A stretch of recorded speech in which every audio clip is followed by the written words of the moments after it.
نبی صلی اللہ علیہ وسلم کا سلسلہ چلتا ہی رہے، مگر یہ ایسی پیاس ہے کہ جس میں پینے کے بعد پیاس کی شدت اور بڑھتی چلی جاتی ہے۔ سچ کہا ہے کہنے والے نے کہ پیتا ہوں جتنی اتنی ہی بڑھتی ہے تشنگی، پیتا ہوں جتنی اتنی ہی بڑھتی ہے تشنگی، ساقی نے جیسے پیاس پلا دی شراب میں۔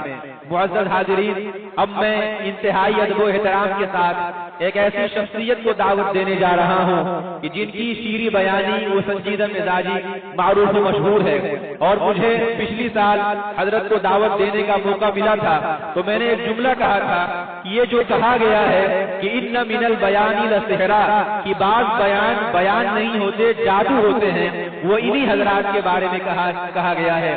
میری مراد پیکر علوم و معارف، جامع علم و عمل حضرت مولانا ابو ذر عبد الرب مدنی دامت برکاتہ العالیہ، شیخ الحدیث جامعۃ الرشاد اعظم گڑھ کی ذات بابرکت حضرت والا سے مؤدبانہ درخواست کرتا ہوں کہ براہ کرم تشریف لائیں۔ اے وقت ٹھہر جا کہ ذرا اور بھی سن لیں، اے وقت ٹھہر جا کہ ذرا اور بھی سن لیں، لمحے یہ بار بار میسر نہیں ہوتے۔ الحمد لله نحمده ونستعينه ونستغفره ونؤمن به ونتوكل عليه ونعوذ بالله من شرور أنفسنا ومن سيئات أعمالنا، من يهده الله فلا مضل له ومن يضلله فلا هادي له، ونشهد أن لا إله إلا الله وحده لا شريك له، ونشهد أن سيدنا ونبينا ومولانا محمدا عبده ورسوله، أرسله بالحق بشيرا ونذيرا وداعيا إلى الله بإذنه وسراجا منيرا. أما بعد، فأعوذ بالله من الشيطان الرجيم. بسم الله الرحمن الرحيم.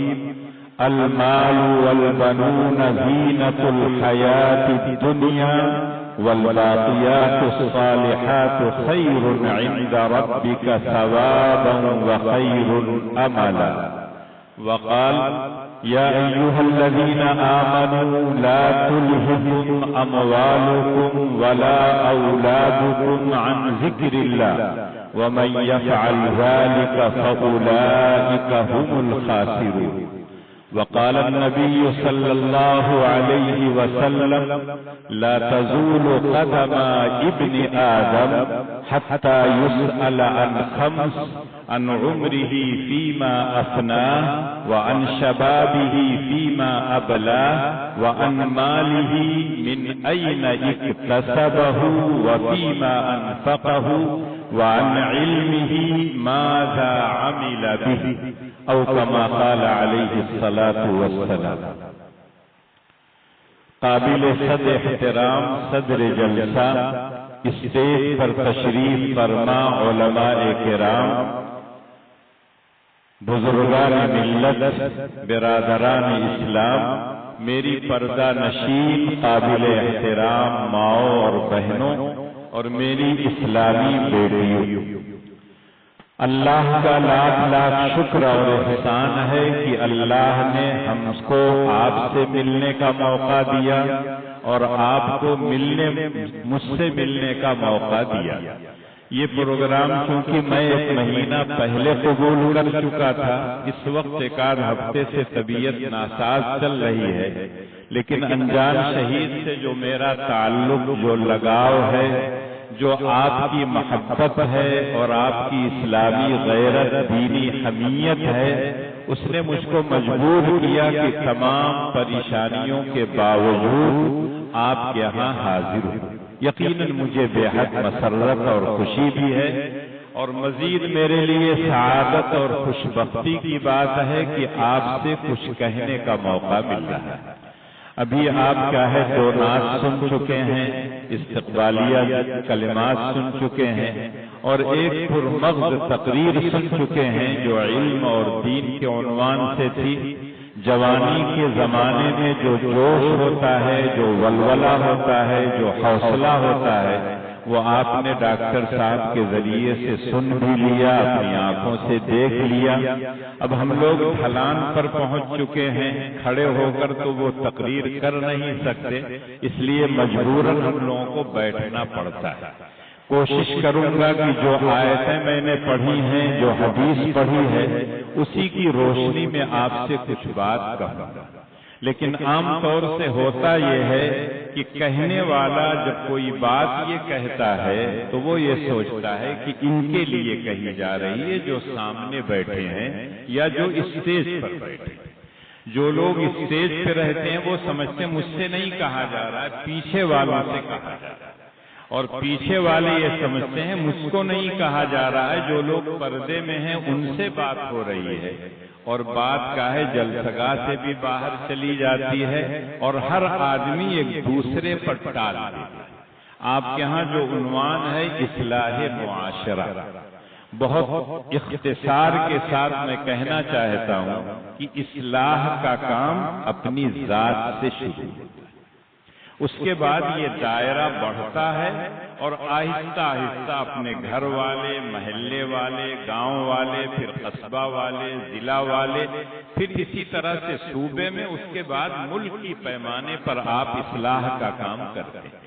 اور اگر اللہ نے آپ کو موقع دیا تو ہو سکتا ہے کہ آپ کوئی بین الاقوامی اسٹیج آپ کو ملے اور اس سے آپ اپنی بات اصلاح کی کر سکیں۔ قرآن کریم میں اللہ نے اپنے نبی سے جب پہلے کہا یا ایھا الذین آمنوا قوا انفسکم واہلیکم نارا، اے ایمان والو اپنے آپ کو اور اپنے گھر والوں کو، اپنے لوگوں کو اللہ کے عذاب سے بچاؤ، اس جہنم کے عذاب سے بچاؤ جس کا ایندھن انسان اور پتھر ہے۔ اس کے بعد اللہ اپنے نبی سے کہتے ہیں وَأَنذِرْ عَشِيرَتَكَ الْأَقْرَبِينَ، اے نبی اب اپنا دائرہ بڑھائیے، اپنے خاندان والوں کو اللہ کے عذاب سے ڈرائیے۔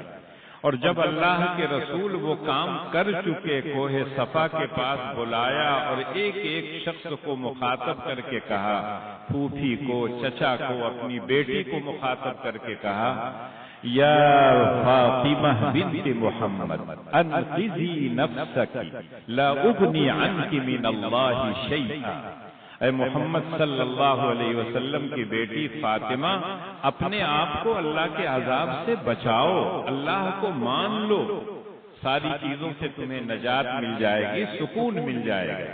اور اگر ایمان نہیں لاؤ گی تو میں بھی تمہارے کام نہیں آ سکتا، تم یہ نہیں کہہ سکتی ہو کہ میں محمد کی بیٹی ہوں اس لیے میں سیدھے جنت میں چلی جاؤں۔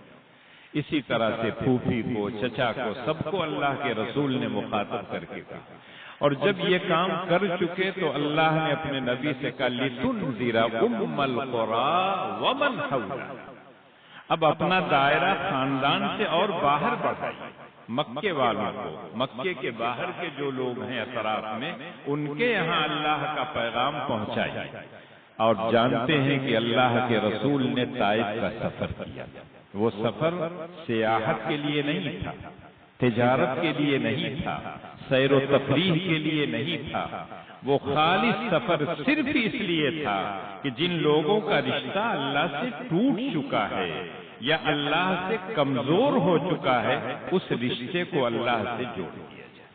اور جانتے ہیں آپ، کوئی چھوٹی سیرت کی کتاب لے لیجئے، پڑھ لیجئے، طائف کا واقعہ پڑھنے کے بعد کتنا بھی سخت دل انسان ہو، تھوڑی دیر کے لیے جھرجھری بدن کے اندر پیدا ہو جاتا ہے کہ جو ذات گرامی رحمت للعالمین بنا کے بھیجا گیا تھا، اس کے ساتھ لوگوں نے کیا کیا تھا، مارا تھا، پیٹا تھا، لہو لہان کر دیا تھا۔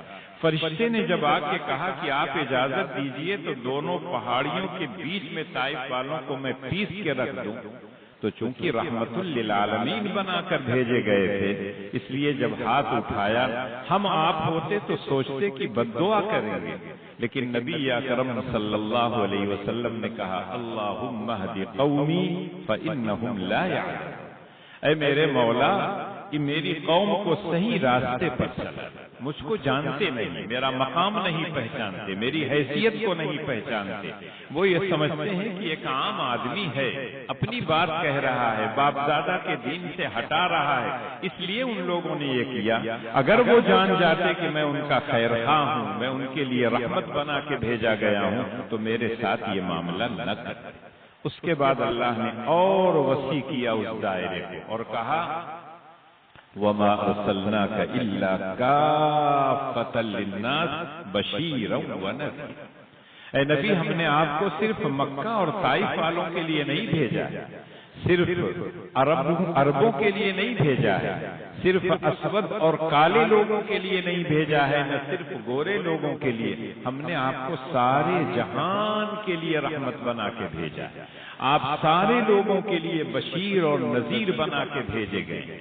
جب ہم کو اور آپ کو اصلاح کا کام کرنا ہو تو ان آیتوں کو سامنے رکھنا چاہیے اور نبی اکرم صلی اللہ علیہ وسلم کی سیرت طیبہ کو سامنے رکھنا چاہیے۔ اپنی ذات سے اصلاح کا کام شروع کیجئے گھر کی چوہدری کے اندر، پھر باہر نکلیے اور جتنا آپ کو موقع ملے اتنا دائرہ بڑھاتے رہیے، اور ایک ایسا وقت آ سکتا ہے کہ جب آپ بین الاقوامی اسٹیج سے دین کی بات، اصلاح کی بات کریں گے تو آپ کی بات سنی جائے گی۔ لیکن آپ سارے لوگوں کو سدھارنے کی کوشش کریں، خود نہ سدھریں تو یقیناً یہ غلط ہے۔ آج بھی میں کہتا ہوں اکثر، شوہر یہ کہتا ہے کہ گھر کی مالکہ اگر سدھر جائیں، یعنی وزیر داخلہ، بیگم صاحبہ، تو پورا گھر کا نظام، اور جب بیگم سے پوچھیں گے کہیں گے شوہر نامدار اگر سدھر جائیں تو گھر کا معاملہ سدھر جائے گا۔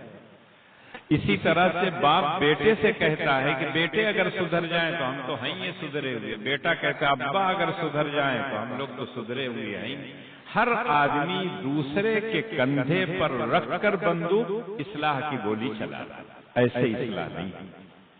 اصلاح اپنی ذات سے ہوتی ہے، اپنی ذات، اپنے گھر والوں، اپنے بچوں، پھر دائرہ بڑھاتے ہیں۔ یہ تو اصلاح معاشرہ کے متعلق ایک عام بات میں نے کہی ہے کہ اس طرح سے جب اصلاح آپ کریں گے تو یقیناً وہ اصلاح صحیح موقع پر ہوگی اور اس کا اثر آپ کو معاشرے میں دکھائی دے۔ معاشرہ نام کس کا ہے؟ ہمارا اور آپ سدھر گئے، میں سدھر گیا، یہ سدھر گئے، وہ سدھر گئے، پردے میں جو عورتیں ہیں وہ سدھر گئیں، تو اس کا مطلب ہے پورا معاشرہ سدھر گیا۔ اس لیے اصلاح کا کام تو ایسے کرنا چاہیے۔ میں نے جو آیتیں پڑھی ہیں، اللہ کی بے شمار نعمتیں ہمارے اور آپ کے اوپر ہر وقت برستی رہتی۔ خود دنیا میں آنا یہ اللہ کا ایک فضل ہے، انعام ہے۔ ہم نے کوئی احسان نہیں کیا تھا کہ اللہ نے ہم کو بھیجا۔ اللہ نے ہم کو دنیا میں بھیجا، بجائے حیوان بنانے کے، جمادات اور نباتات کے بجائے ہم کو اشرف المخلوقات بنایا۔ یقیناً یہ اللہ کا فضل ہے، یہ اللہ کا انعام ہے، اس پر جتنا ہم شکر کریں اللہ کا وہ کم ہے۔ اچھا چلیے، اسی طرح سے جب تک ہم دنیا میں رہیں گے اللہ کی رحمتیں، اللہ کے انعامات برستے رہتے، نہ اپنی مرضی سے آئے ہیں نہ اپنی مرضی سے جائیں۔ اس نے بھیجا ہے، جب بلا لے گا ہم کو جانا۔ دنیا میں جتنے دن ہم کو رہنا ہے اس میں کچھ نہ کچھ کرنا۔ کیا کرنا ہے؟ قرآن کریم کو پورا پڑھیے، سیرت طیبہ کو پڑھیے، تو ہر وقت یہ کہا جاتا ہے اعملوا، اور دھرموں میں اور مذہب میں تو یہ ہے کہ کچھ تہوار ہیں، کچھ عبادتیں ہیں، وہ کر لیجئے تو آپ پار ہو جائیں گے۔ لیکن اسلام میں تو یہ ہے کہ جب سے آپ دنیا میں آئے، سن شعور کو پہنچے ہیں، اس وقت سے آپ کو کام کرنا ہے۔ جب تک آپ کی آنکھیں دیکھ رہی ہیں، آپ کا دل دھڑک رہا ہے، آپ کی سانسیں آ رہی ہیں، جا رہی ہیں، تب تک آپ کو کام کرنا ہے۔ اور جب یہ کام آپ کریں گے تو یقینی طور پر آپ کامیاب ہوں گے، اس دنیا میں بھی اور اس دنیا میں بھی جس کو ہم نے آپ نے دیکھا نہیں ہے، لیکن ہمارے نبی نے جتنی وضاحت کے ساتھ، اللہ نے قرآن میں جتنی وضاحت کے ساتھ بیان کیا ہے، ہم کو 100% یقین ہے کہ ہم آئے ہیں وہیں جانے کے لیے، ہم کو یہاں رہنا نہیں۔ میں نے جو آیت پڑھی ہے اس میں اللہ نے 2 نعمتوں کا تذکرہ کیا ہے۔ مختصر سے وقت میں انہی دونوں نعمتوں کے بارے میں بتاؤں گا کہ اللہ کی یہ کتنی بڑی بڑی نعمت ہے، اور اس میں جب ہم کوتاہی کرتے ہیں، لاپرواہی برتتے ہیں، غفلت برتتے ہیں، تو ہم تباہ و برباد ہو جاتے ہیں۔ اللہ کہتے ہیں المال والبنون زینۃ الحیات الدنیا والباقیات الصالحات خیر عند ربک ثوابا وخیر املا۔ مال اور اولاد دنیا کی زیب و زینت ہیں، دنیا کی آرائش ہیں، دنیا کا حسن و جمال ہے۔ اگر مال نہ ہو، اولاد نہ ہو تو یہ دنیا قبرستان لگے گی۔ اگر مال نہ ہو تو یہ اسٹیج نہ سجتا، یہ جلسگاہ کا انتظام نہ ہوتا۔ اگر مال نہ ہوتا تو آدمی زکوٰۃ کہاں سے دیتا، صدقہ فطر کہاں سے ادا کرتا، حج کرنے کے لیے کیسے جاتا، عمرے کے لیے کیسے جاتا۔ اس کا مطلب ہے کہ مال اللہ کی ایک بہت بڑی نعمت ہے، اس سے اس دنیا میں بھی سکون حاصل ہوتا ہے، اور یہاں رہ کر اگر اللہ کی خوشنودی اور رضا جوئی کے لیے کام کیا جائے تو اللہ تعالیٰ وہاں بھی چین اور سکون کی زندگی نصیب کرے گے۔ المال والبنون زینۃ الحیات الدنیا، دونوں کو کہا گیا۔ اولاد، قرآن میں بعض لوگ کا جو دعویٰ رہتا تھا تو وہ کہتے تھے نحن اکثر منک مالا وولدا، میرے پاس مال زیادہ ہے، میرے پاس اولاد کا جتھا ہے، تم میرا مقابلہ نہیں کر سکتے۔ قرآن میں جگہ جگہ آپ پڑھیں گے وَبَنِينَ شُهُودًا، جس کی اولاد اس کے ساتھ رہتی ہو، یہ اللہ کا بہت بڑا انعام اور فضل ہے۔ لیکن چند اولاد ہیں، کوئی امریکہ ہے، کوئی لندن ہے، کوئی وہ ہے، اور وہ اولاد کما رہی ہے، پیسہ آپ کو بھیج رہی ہے، لیکن آپ ان کا چہرہ نہیں دیکھ پاتے۔ آپ کہیں گے موبائل میں آج کل دیکھ لیتے ہیں، لیکن اس دیکھنے سے کوئی فائدہ نہیں ہوتا۔ جب بیٹا باپ کے پاس رہتا ہے، کب باپ کو خدمت کی ضرورت ہے، کب باپ کو دوا کی ضرورت ہے، کب باپ کو کس چیز کی ضرورت ہے، تو وہ فوراً محسوس کر کے دوڑ کے جاتا ہے۔ باپ جب اپنی اولاد کو دیکھتا ہے کہ ٹھیک ٹھاک چل رہی ہیں تو اندر سے وہ خوش ہوتا ہے کہ اللہ نے مجھ کو جو نعمت دی تھی، میں نے اس نعمت کا حق ادا کیا، اور اس کا اثر میرے سامنے دنیا میں بھی دکھائی دے رہا ہے، اور انشاءاللہ وہاں بھی مجھ کو اجر و ثواب ملے گا۔ اور اسی لیے اللہ آگے کہتے ہیں والباقیات الصالحات خیر عند ربک ثوابا وخیر املا، اور جو اعمال آپ کرتے ہیں، چاہے نماز ہو، روزہ ہو، حج ہو، زکوٰۃ ہو، جتنے خیر کے کام کرتے ہیں، یہ سب کے سب اللہ کے پاس اجر و ثواب آپ کو ملے گا، اور اسی کام کے لیے ہم کو دنیا میں بھیجا گیا۔ ہم یہاں تھے نہیں، آئے ہیں، رہیں گے نہیں، جائیں گے۔ اس دنیا میں جو مہلت ملی ہے، اس مہلت میں ہم کو کام کرنا ہے۔ مال اور اولاد کے سلسلے میں 3 کام دونوں کے سلسلے میں ہم آپ کرتے ہیں۔ مال حاصل کہاں سے کیا جائے، مال کو خرچ کہاں کیا جائے، مال کی حفاظت کیسے کی جائے۔ ٹھیک اسی طرح سے اولاد کا حصول، اولاد کی حفاظت اور اولاد کے مستقبل کی فکر، جہاں تک پہلی چیز ہے مال کا حصول، قرآن پڑھیے، احادیث پڑھیے، اللہ جل شانہ نے اور نبی اکرم صلی اللہ علیہ وسلم نے ہر وقت یہ حکم دیا جائز طریقے پر مال کماؤ، جائز طریقے پر خرچ، حلال کماؤ، حلال کھاؤ، حلال کھلاؤ، اور حلال جگہ پہ خرچ کرو۔ بعض لوگ یہ سمجھتے ہیں کہ مال اگر ہم نے حلال طریقے پر کما لیا وہ ہمارا اپنا ہے، جیسے چاہیں ہم خرچ کریں، جہاں چاہیں ہم خرچ کریں۔ یہ بات بالکل غلط ہے۔ اللہ نے مال دیا ہے، اللہ کے رسول نے، اللہ نے بتایا ہے کہ کہاں خرچ کرنا ہے، کتنا خرچ کرنا ہے۔ جب ویسے آپ خرچ کریں گے تب جا کے آپ مال کا حق ادا کریں گے، اور اس کے حق کی ادائیگی پر اللہ کی طرف سے آپ کو انعامات ملیں گے۔ تو مال کا حصول جائز طریقے پر ہونا چاہیے، چاہے وہ تجارت کے ذریعے ہو، چاہے وہ زراعت کے ذریعے سے ہو، چاہے آپ کو وراثت میں ملا ہو، چاہے آپ ملازمت کرتے ہوں، یہ تمام ذرائع ہیں جو حلال ذرائع ہیں جس سے مال کو کمانا چاہیے۔ دوسری جگہ قرآن میں پڑھیے تو اشارے میں، کنایے میں، کہیں صراحتاً اللہ نے کہا لا تأکلوا اموالکم بینکم بالباطل، غلط طریقے پر رشوت کے ذریعے سے نہیں، دھوکہ دہی کے ذریعے سے نہیں، غبن کر کے نہیں، لوگوں کے حقوق کو مار کے نہیں، ڈنڈی مار کے نہیں، جس کا جو حق ہے وہ حق دینا چاہیے۔ بیٹی کا جو حق ہے، ماں کا جو حق ہے، بیوی کا جو حق ہے، بھائی کا جو حق ہے، پڑوسیوں کے جو حقوق ہیں، رشتہ داروں کے جو حقوق ہیں، ان تمام حقوق کو آپ کو ادا کرنا ہے۔ اگر آپ نہیں ادا کریں گے تو کل پکڑا لَتُسْأَلُنَّ يَوْمَئِذٍ عَنِ النَّعِيمِ۔ ایک ایک نعمتوں کے بارے میں آپ سب اللہ تعالیٰ آپ سے سوال کریں گے۔ تو مال تو اللہ کی بہت بڑی نعمت ہے، اور اس نعمت کا اگر آپ اندازہ کرنا چاہیں تو سورہ جمعہ آپ لوگ پڑھتے ہوں گے، خاص طور سے جمعہ کے روز بعض مرتبہ نمازی لوگ نماز میں بھی پڑھاتے ہیں، ایسے بھی آدمی عام طور سے سورہ جمعہ، سورہ منافقون، سورہ صف عورتوں کو بھی یاد رہتی ہیں، مردوں کو بھی یاد رہتی ہیں۔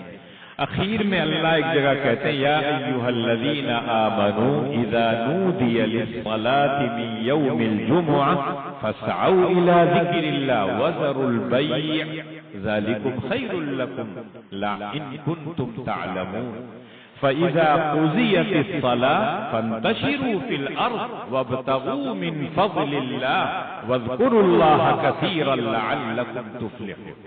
تفصیل میں نہیں جاتا، صرف اشارے میں آپ سے بیان کر رہا ہوں۔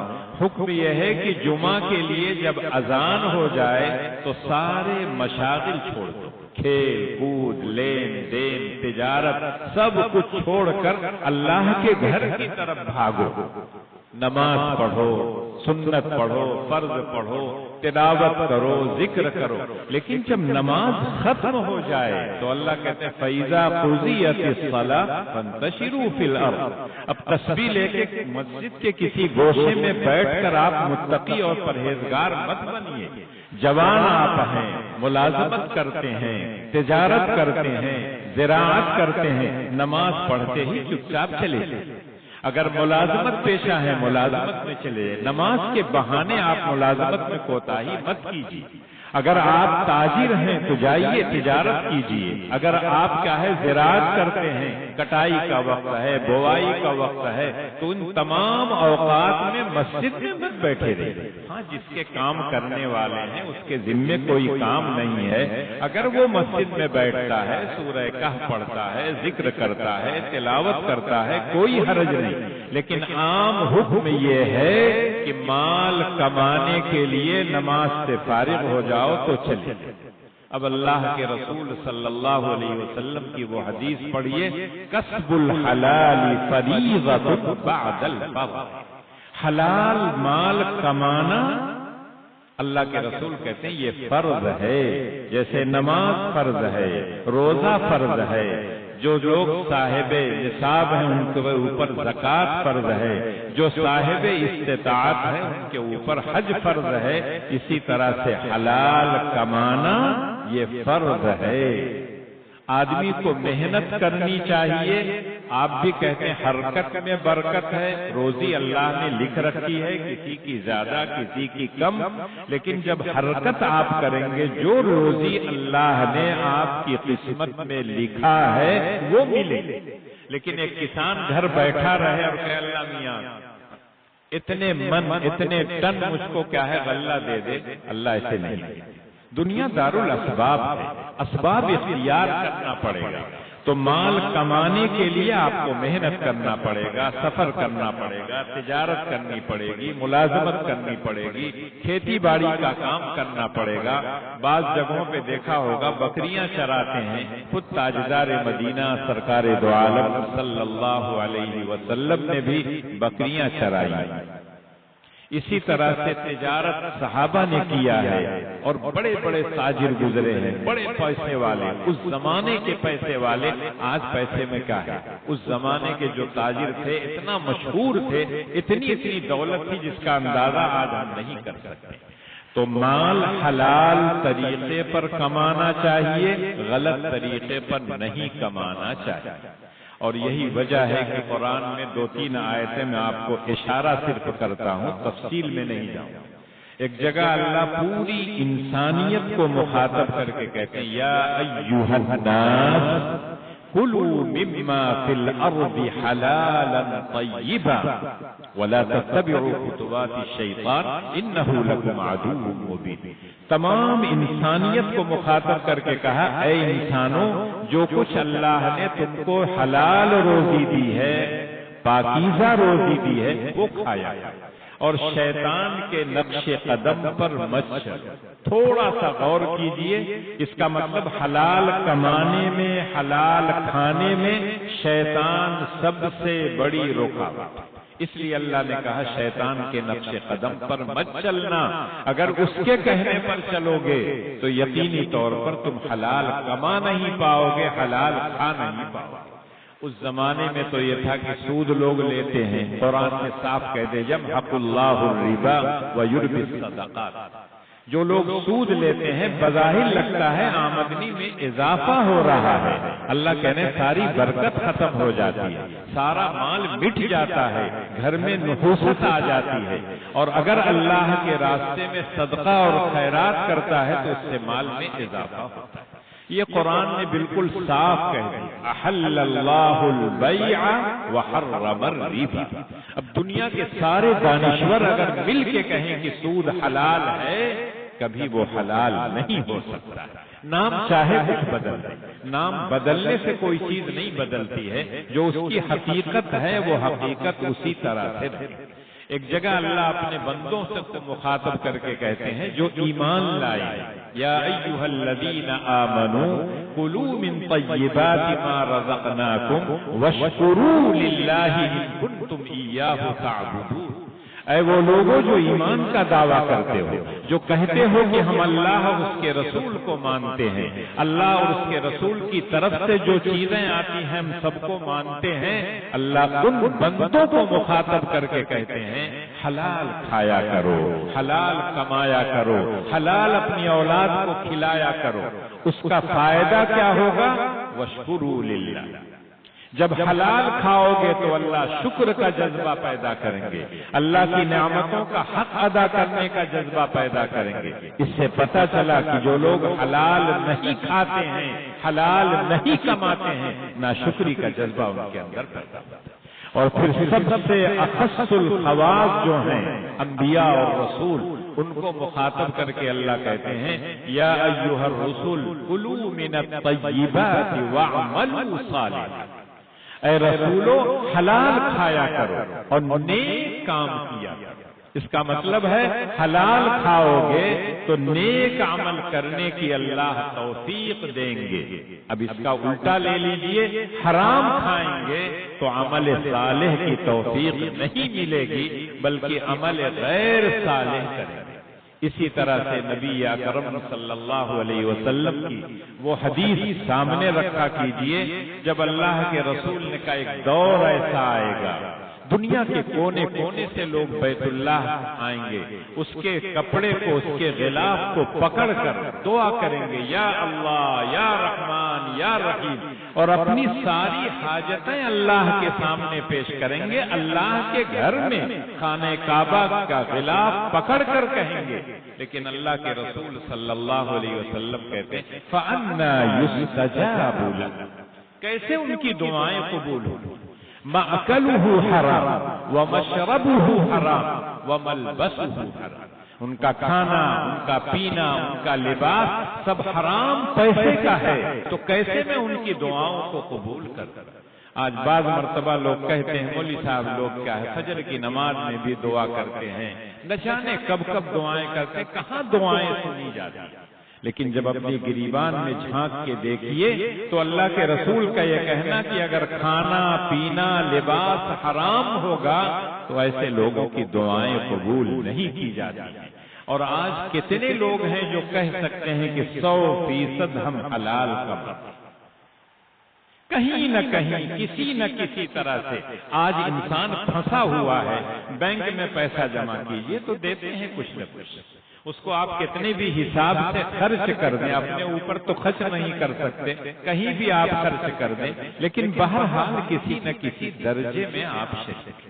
اس لیے انسان کو بہت چوکنا رہنا چاہیے۔ شیطان تو ہمیشہ ہم کو بہکاتا ہے، اور یہی وجہ ہے کہ بعض مرتبہ انسان اپنی ذات کے لیے جب کوئی کام کرتا ہے تو وہ سوچتا ہے کہ میرے پاس اتنی رقم ہے، اسی میں مجھ کو چلا۔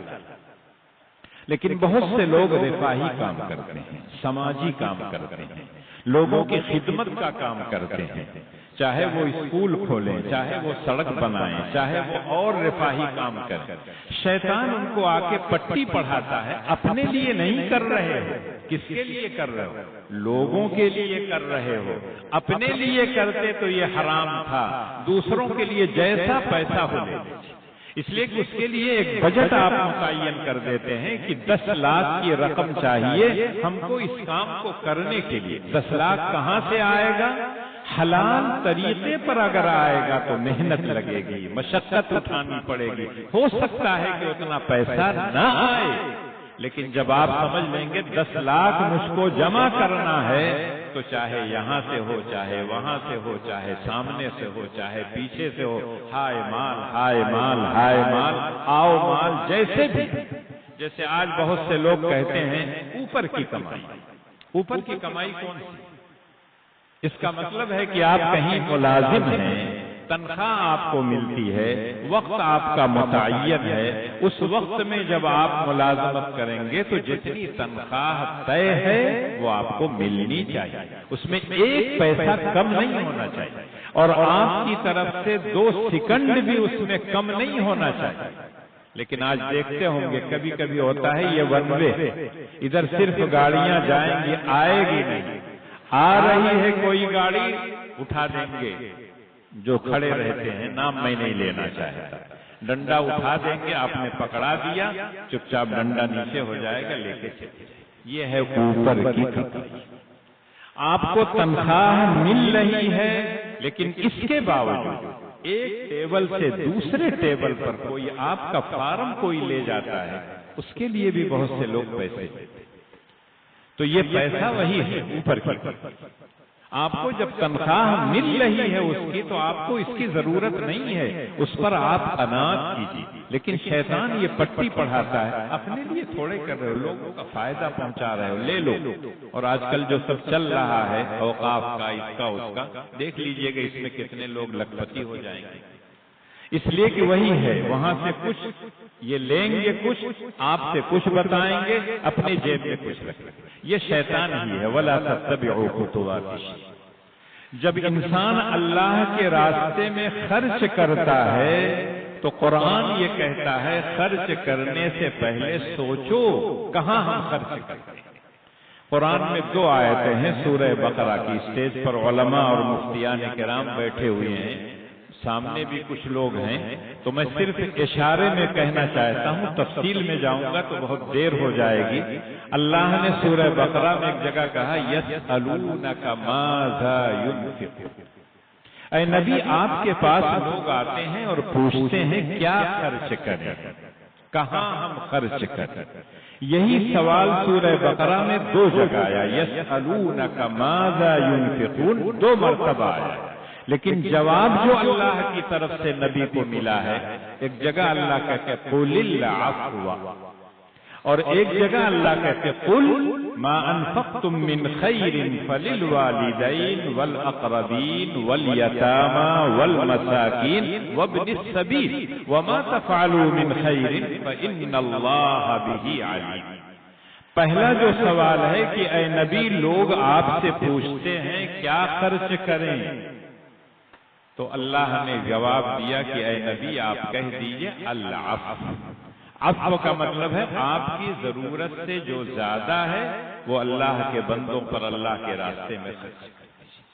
ابتدا میں حکم یہی تھا، جب زکوٰۃ کی تفصیل آ گئی ہے تب وہ تمام تفصیلات آ گئی کہ سونا اتنا ہے تو اس میں اتنی زکوٰۃ ہے، مال اتنا ہے تو اس میں اتنی زکوٰۃ ہے، چاندی اتنی ہے تو اس میں اتنی زکوٰۃ ہے، جانور اگر آپ پالے ہیں اس میں اتنی زکوٰۃ ہے، پیداوار اگر آپ کی نکل رہی ہے کھیت کی اس میں اتنا آپ کو اللہ کے راستے میں دینا ہے، کس کو دینا ہے اس کی بھی تفصیل موجود ہے۔ انما الصدقات للفقراء والمساکین والعاملین الی آخر الآیہ۔ لیکن جو نسلی صدقہ ہے اس کے بارے میں جب اللہ پوچھا گیا تو اس وقت اللہ نے کہا قل العفو، جو زیادہ ہے تمہاری ضرورت سے وہ اللہ کے راستے میں۔ مال اللہ کی امانت ہے، صرف اپنے اوپر خرچ کرنے کے لیے نہیں ہے، اسی لیے دوسری مرتبہ جب سوال آیا تو اللہ نے بتایا کہ اس مال کو کہاں خرچ کرو گے۔ قل ما انفقتم من خیر، دیکھیے مال کو یہاں خیر کہا گیا، سورہ جمعہ میں فضل کہا گیا۔ جن لوگوں کے ذہن میں یہ ہے کہ مال گندی چیز ہے، ہاتھ لگائیں گے تو ہم گندے ہو جائیں گے، ہمارے سماج میں اگر مال آ جائے گا تو سماج گندا ہو جائے گا، یہ بات غلط ہے۔ قرآن نے اس کو خیر سے تعبیر کیا، فضل سے تعبیر کیا، اور یہی وجہ ہے کہ مال کو کمانے اور خرچ کرنے میں ہم کو محتاط رہنا چاہیے۔ اللہ نے اپنے نبی سے کہا ان لوگوں سے کہہ دو جو کچھ بھی تم خرچ کرتے ہو اپنے والدین پر، اپنے رشتہ داروں پر، یتیموں پر، مسکینوں پر، مسافروں پر، اللہ تعالیٰ اس کا اجر و ثواب تم کو دیں گے۔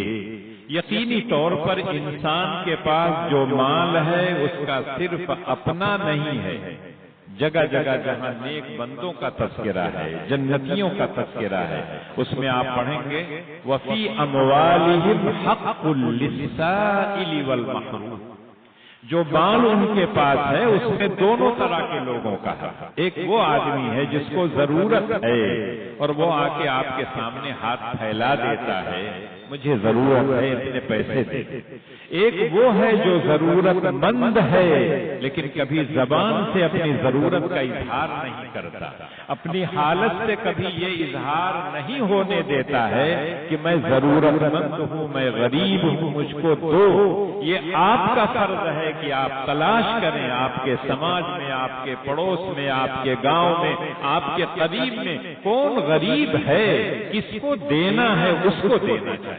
وَفِي أَمْوَالِهِمْ حَقٌّ لِلسَّائِلِ وَالْمَحْرُومِ، اور یہی وجہ ہے کہ قرآن کریم میں جہاں خرچ کرنے کا تذکرہ آتا ہے تو اللہ جل شانہ کہتے ہیں ایک دانہ اللہ کے راستے میں دو 700 دانے میں۔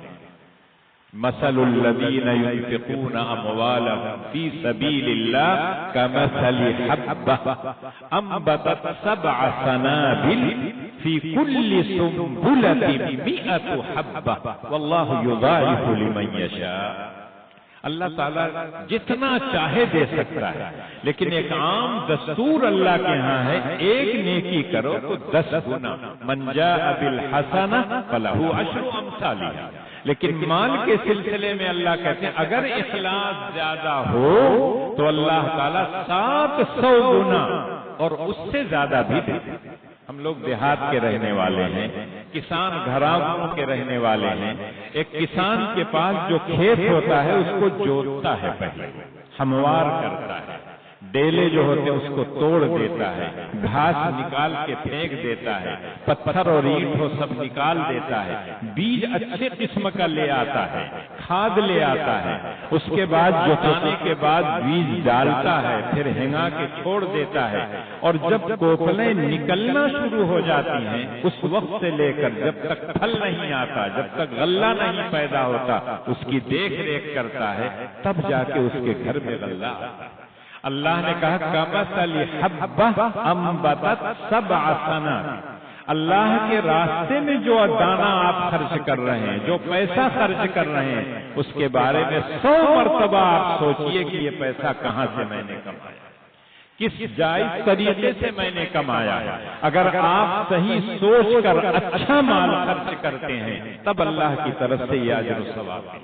لن تنالوا البر حتى تنفقوا مما تحبون، اللہ کہتے ہیں جو تمہارا سب سے محبوب مال ہو اللہ کے راستے میں خرچ کرو گے تب تم کو اجر و ثواب ملے گا۔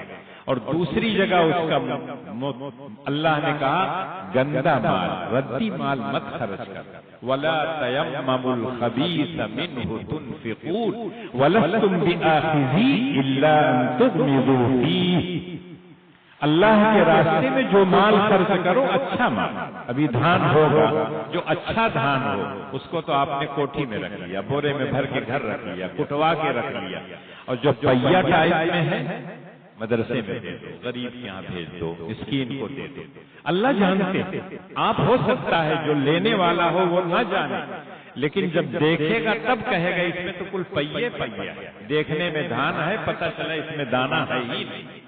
اللہ سب کچھ جانتے ہیں، اللہ دیکھ رہے ہیں۔ صحابہ کا یہ تھا کہ جب کوئی آیت ان کے سامنے آتی تو وہ دل کھول کر شرح صدر کے ساتھ اللہ کے راستے میں اچھا مال خرچ کرتے تھے۔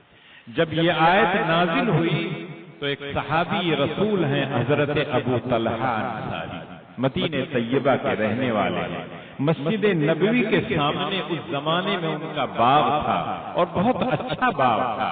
تاجدار مدینہ رسول رحمت صلی اللہ علیہ وسلم کبھی کبھی اس باغ میں جاتے تھے، پانی پیتے تھے، کھجور کھاتے تھے اور بیٹھ کر سکون ملتا تھا آپ کو۔ جب یہ آیت نازل ہوئی تو حضرت ابو طلحہ اللہ کے رسول صلی اللہ علیہ وسلم کی خدمت میں حاضر ہوئے کہ اے اللہ کے رسول، یہ باغ مجھ کو سب سے زیادہ محبوب ہے، اس لیے میں اللہ کے راستے میں اس کو دینا چاہتا ہوں۔ اللہ کے رسول صلی اللہ علیہ وسلم تھوڑی دیر خاموش رہے، اس کے بعد کہا تمہارے رشتہ دار ہیں، تمہاری اولاد ہیں، پہلے ان پر خرچ کر دو، اس کے بعد پھر۔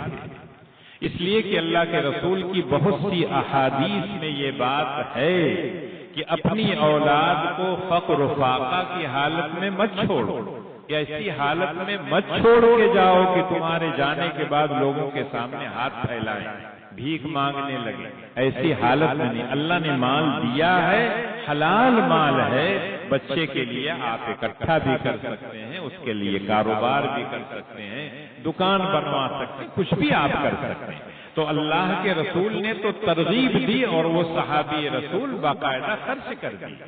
لیکن دوسری جگہوں پر جب پڑھیں گے تو پتہ یہ چلتا ہے جب اللہ کے رسول نے کہا مال کی ضرورت ہے تو بعض صحابہ تو اپنے گھر جھاڑو دے کے سارا مال اٹھا کے لائے۔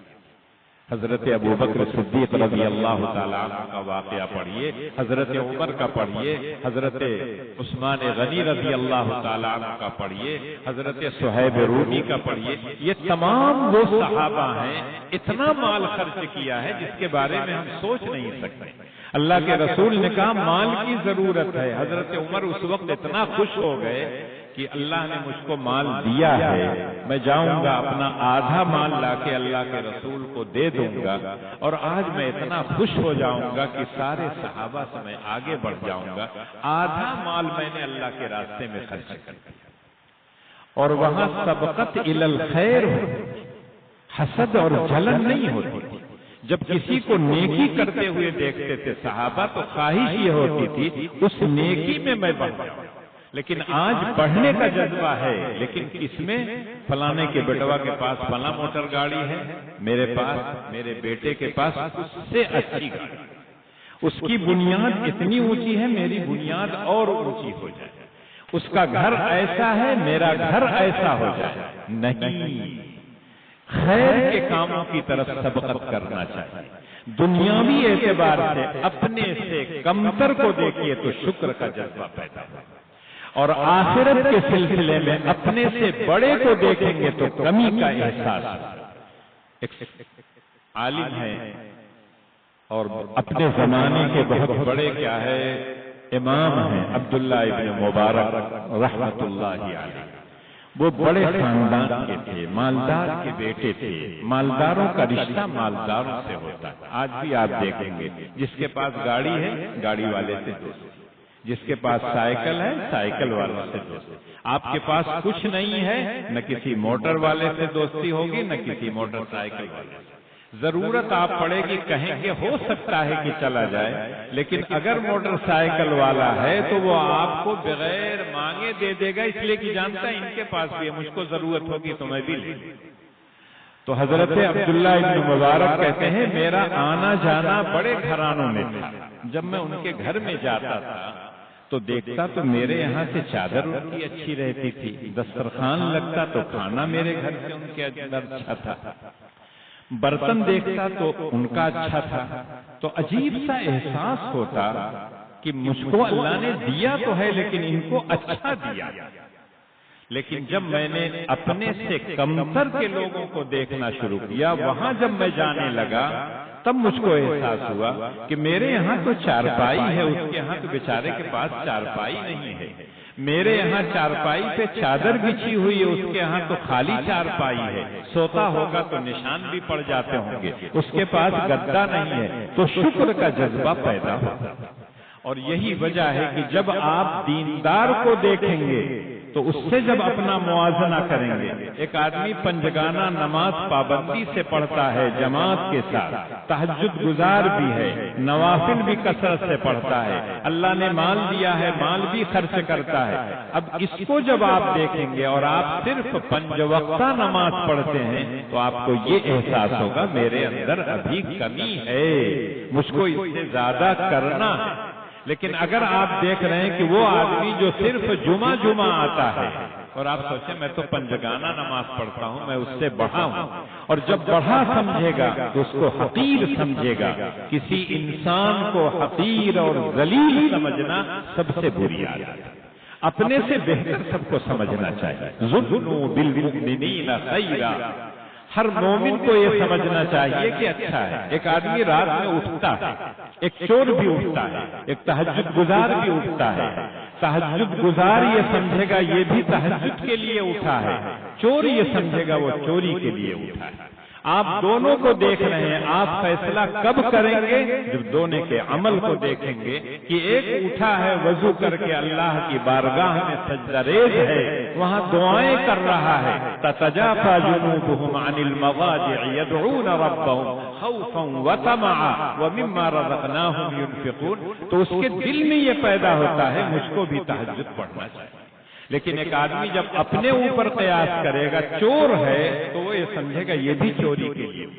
ہر انسان اپنے اوپر دوسروں کو قیاس کرتا ہے، اس لیے ہمیشہ اچھا بنا رہیں گے تو آپ دوسروں کے بارے میں بھی اچھائی سوچیں گے۔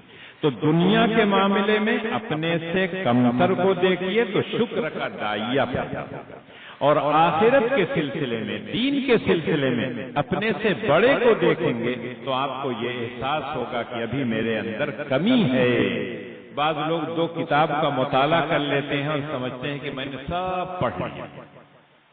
اللہ کہتے ہیں وَفَوْقَ كُلِّ ذِي عِلْمٍ عَلِيمٌ وَمَا أُوتِيتُم مِّنَ الْعِلْمِ إِلَّا قَلِيلًا، سارے لوگوں کو جو علم دیا گیا وہ بہت تھوڑا سا ہے، اس تھوڑے میں بھی آپ نے بہت تھوڑا سا حاصل کیا ہے، تو آپ کو غرور اور تکبر نہیں ہونا چاہیے، آپ کو تو تواضع اور انکساری ہونا چاہیے۔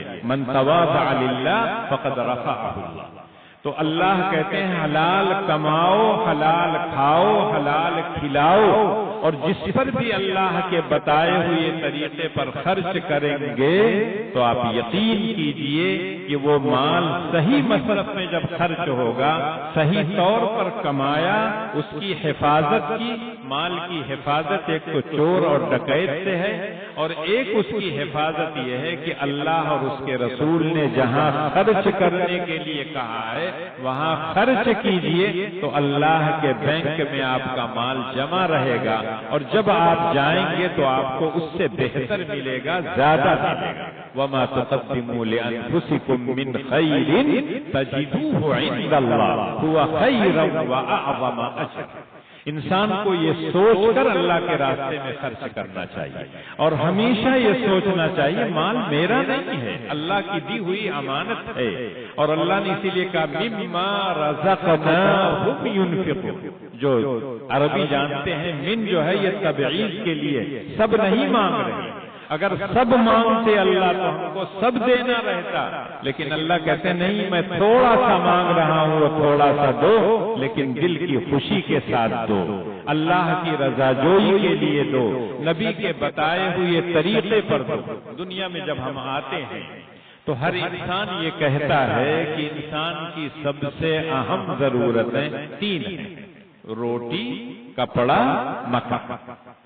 اور یہ بات میں نہیں کہتا ہوں، خود اللہ جل شانہ نے جب ہمارے جد امجد حضرت آدم علیہ السلام کو جنت میں پیدا کیا اور کہا لا تقربا هذه الشجرة فتكونا من الظالمین، تفصیل میں نہیں جاتا، اللہ نے ایک درخت کی طرف اشارہ کر کے کہا آدم اور حوا اس درخت کے پاس مت جانا، اس کا پھل مت کھانا، کھاؤ گے تو تم یہاں نہیں رہو گے، یہاں سے بھیج دیے جاؤ گے۔ اس کے بعد اللہ ایک جگہ کہتے ہیں فَقُلْنَا يَا آدَمْ إِنَّ هَذَا عَدُوٌّ لَكَ وَلِزَوْجِكَ فَلَا يُخْرِجَنَّكُمَا مِنَ الْجَنَّةِ فَتَشْقَى إِنَّ لَكَ أَلَّا تَجُوعَ فِيهَا وَلَا تَعْرَى وَأَنَّكَ لَا تَظْمَأُ فِيهَا وَلَا تَضْحَى۔ اللہ کہتے ہیں اے آدم تم اسی جنت میں رہو، لیکن شیطان تمہارا اور تمہاری بیوی کا دشمن ہے، اس کے بہکانے میں مت آنا، ہر وقت چوکنا رہنا، چوک ذرا سا ہوئی تو ہو سکتا ہے شیطان تم کو بہکائے۔ اس کے بعد اللہ کہتے ہیں یہاں جنت میں تم ہو، کوئی محنت اور مشقت نہیں، جنتی لباس ملا ہوا ہے، جنتی روزی مل رہی ہے، پھل مل رہے ہیں، بغیر کسی محنت اور مشقت کے، لباس جنت کا، سب کچھ جنت میں مل رہا، ساری نعمتیں، نہ دھوپ ہے، کچھ بھی نہیں ہے، لیکن جب تم یہاں سے دنیا میں جاؤ گے تو تمہیں بھوک ستائے گی، تمہیں دھوپ ستائے گی، تمہیں پیاس ستائے گی، تمہارا جسم اگر دھوپ میں رہے گا تو تمہیں سائے کی تلاش ہوگی، اور اس کے لیے تم کو محنت اور مشقت کرنی پڑے گی، بغیر محنت کے یہ چیزیں ملیں گی نہیں۔ آج بھی انسان یہی کہتا ہے روٹی، کپڑا، مکان، تین ہی چیز، روٹی میں کھانا اور پینا دونوں آ جاتا ہے۔ قرآن پڑھیے، قرآن کھانے سے منع نہیں کرتا، پینے سے منع نہیں کرتا، صرف ایک چیز سے منع کرتا ہے۔ اللہ کہتے ہیں یا بنی آدم، نہیں، یا اللہ جل شانہ کہتے ہیں کلوا واشربوا ولا تسرفوا انہ لا یحب المسرفین۔ اے انسانوں، اللہ کی دی ہوئی پاک اور حلال چیزوں کو کھاؤ اور پیو، اس میں اسراف مت کرو۔ کھانے سے منع نہیں کرتا، پینے سے نہیں منع کرتا۔ یہ الگ چیز ہے کہ ہم بچپن سے پڑھتے آئے ہیں کہ دنیا میں جو انسان آیا ہے کھانے کے لیے نہیں آیا، اس لیے اتنا کھانا چاہیے جس سے اس کی یہ پیٹھ صحیح رہے، عبادت کر سکے اور تھک ہار کر بیٹھ نہ جائے، جو اس کے اوپر ذمہ داریاں ہیں اس ذمہ داریوں کو ادا کرتا رہے۔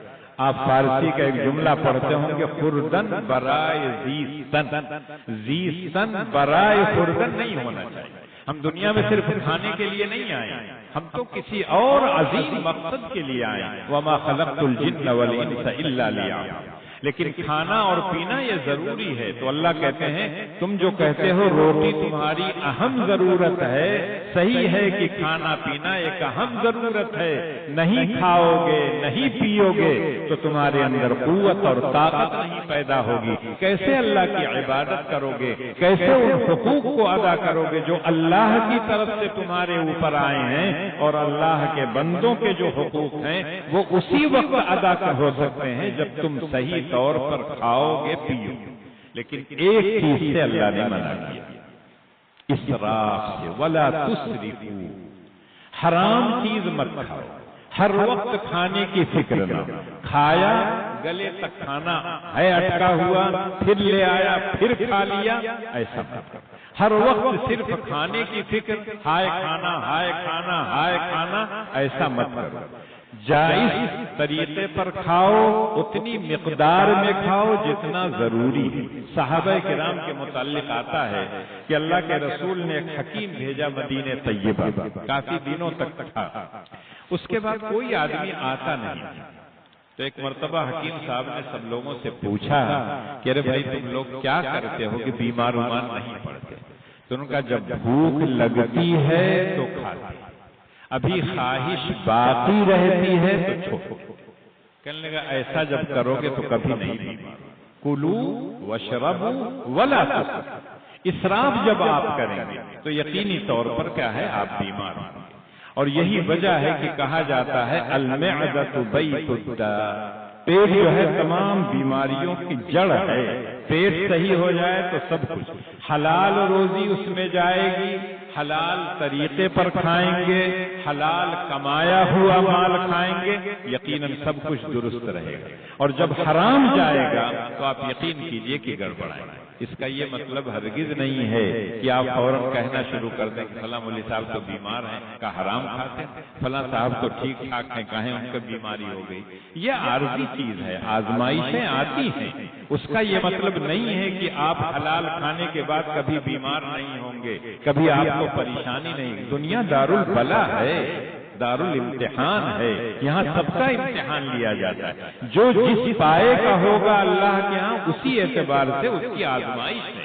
اشد الناس بلاء الانبیاء ثم الامثل فالامثل، اس سے پتہ چلتا ہے انبیاء سب سے زیادہ آزمائے گئے۔ پورے نبیوں کی سیرت پڑھیے تو پتہ چلتا ہے کتنی آزمائشوں میں وہ مبتلا کیے گئے۔ صرف حضرت ابراہیم علیہ السلام کا واقعہ پڑھ لیجئے، قرآن میں جہاں جہاں ذکر آیا، تاجدار مدینہ سرکار دو عالم صلی اللہ علیہ وسلم کا واقعہ پڑھیے تو پتہ چلتا ہے ہر موڑ پر آپ کو آتا ہے۔ اور جب اس آزمائش میں کھڑے اتریں گے تو اللہ کا جو وعدہ ہے انی جاعلک للناس اماما، اے ابراہیم سارے امتحانات میں تم کھڑے اترے ہو، میں نے تم کو مقتدا اور پیشوا بنا دیا۔ یہودی بھی کہتے ہیں ہمارے مقتدا ہیں، عیسائی بھی کہتے ہیں، کفار مکہ بھی کہتے تھے حضرت ابراہیم ہمارے مقتدا اور پیشوا، جبکہ قرآن کہتا ما کان ابراہیم یہودیا ولا نصرانیا ولکن کان حنیفا مسلما وما کان من المشرکین۔ وہ مشرک بھی نہیں تھے، یہودی بھی نہیں تھے، نصرانی بھی نہیں تھے، یہ سب تو بعد میں آئے ہیں۔ ابراہیم تو ابو الانبیاء ہیں، حضرت موسیٰ سے پہلے آئے ہیں، حضرت عیسیٰ سے پہلے آئے ہیں۔ اس وقت عیسائیت اور نصرانیت نہیں تھی، اسی طرح سے مسیحی مذہب نہیں تھا، یہودی نہیں تھا، حضرت ابراہیم کے ماننے والے تھے۔ تو حضرت ابراہیم نہ یہودی تھے، نہ نصرانی تھے، اور نہ وہ کافر اور مشرک تھے، وہ تو کفر اور شرک کو ختم کرنے کے لیے آئے۔ تو پڑھیے تو پتہ ہی چلتا ہے کہ ان انبیاء کو جو ابو الانبیاء ہیں، امام ہیں سب کے، ان کو اللہ نے کیسی کیسی آزمائشوں میں مبتلا کیا۔ تو اس سے ہم کو اور آپ کو گھبرانا نہیں ہے، لیکن ایک چیز وہی ہم کو اور آپ کو کرنا ہے، جائز طریقے پر مال کمائیے، جائز طریقے پر اس کی حفاظت کیجئے، اللہ کے راستے میں خوب خرچ کیجئے، آپ کا مال محفوظ رہے گا۔ جو لوگ زکوٰۃ دیتے ہیں اللہ خود فرماتے ہیں خذ من اموالہم صدقۃ تطہرہم وتزکیہم، جب زکوٰۃ آپ ادا کر دیتے ہیں آپ کا مال صاف ہو گیا، آپ کا یہ دل صاف ہو گیا، دنیا کی محبت آپ کے دل سے نکل گئی۔ اب آپ اللہ کے راستے میں جتنا چاہیں آپ لٹائیں گے، اور آپ کو کبھی یہ نہیں ہوگا کہ میں نے بہت کیا۔ حضرت ابو بکر سے جب اللہ کے رسول نے پوچھا، حضرت عمر تو خوش خوش گئے تھے، اللہ کے رسول نے پوچھا عمر کیا لے کے آئے ہو؟ کہا آدھا مال آپ کی خدمت میں، آدھا گھر والوں کی۔ اللہ کے رسول مسرت کا اظہار کیا، پھر حضرت ابو بکر کی طرف متوجہ ہوئے اور کہا ابو بکر تم کیا لے آئے ہو؟ کہا جھاڑو دے کے سب۔ حضرت عمر فوراً کہنے لگے ان بڑے میاں سے میں کبھی آگے نہیں بڑھ سکتا، یہ تو پورا گھر ہے اٹھائے کے لائے گئے۔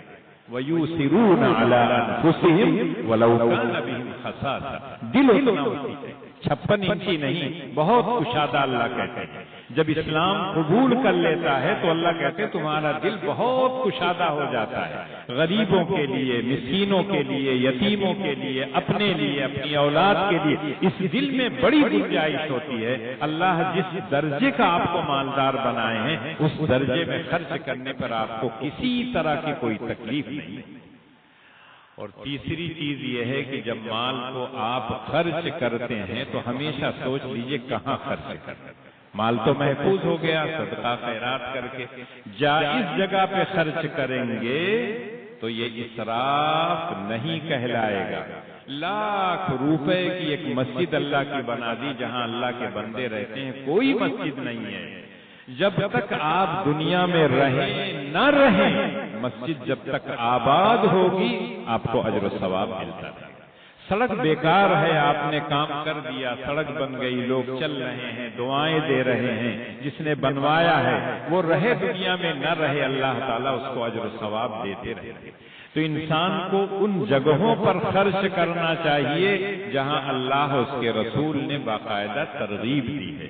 ایک بچہ ہے، ایک بچی ہے، نابالغ ہے، باپ کا سہارا ختم ہو گیا، یتیم ہو گئے، ان کے سر پر اگر آپ اپنا ہاتھ رکھ دیتے ہیں، اس کی پیٹھ آپ تھپا دیتے ہیں، اس کے گال پر آپ پیار کا ہاتھ مارتے ہیں، بیٹا گھبرانا مت، تمہارا ابا چلا گیا ہے، میں ہوں، میں تمہارا خرچہ برداشت کروں گا، آپ یقین کیجئے کہ اس یتیم کے دل سے جو دعا نکلے گی آپ کی پوری نسل کو آواز دے گی۔